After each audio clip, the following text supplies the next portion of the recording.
If you're using a power tool battery to modify your kid's Power Wheels, stick around. In this video, I'll give you the do's and don'ts. Plus, I'll show you how to install a soft brake to stop the car from drifting.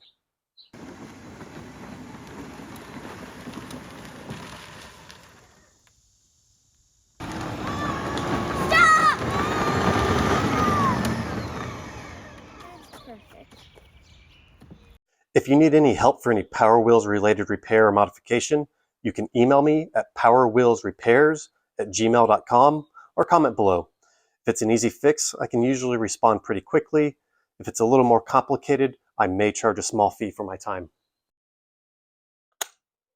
Installing the battery and adapter to your car is pretty easy, but there's a couple things that you'll need to watch out for.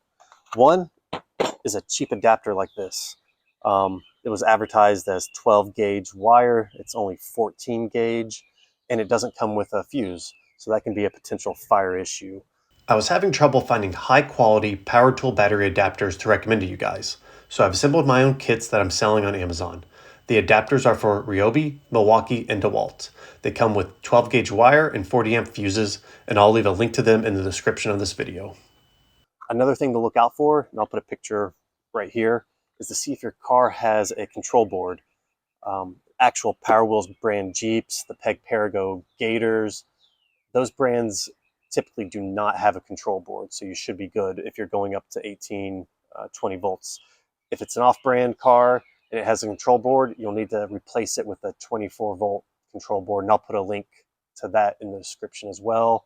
You may lose some lights and sounds, though, if you go up to 18 or 20 volts. Once you have your battery adapter that has the correct fuse or breaker, now you can connect it to your car.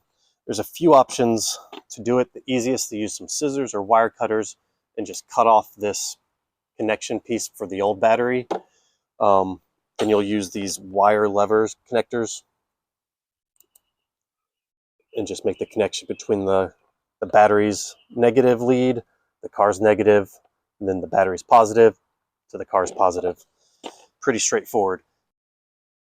If installing the battery adapter were that easy, well then this video would probably be over. Except most power tool batteries don't have a low voltage protection built into the battery. It's built into the power tool. So I've done a couple videos in the past where I've used this low voltage cutoff board and a relay to be my low voltage protection, except I found that it has one fatal flaw. When you disconnect the battery, you have to reset the voltage cutoff on the board. And if you're relying on your kid to do that, there's no chance you're going to ruin your expensive battery.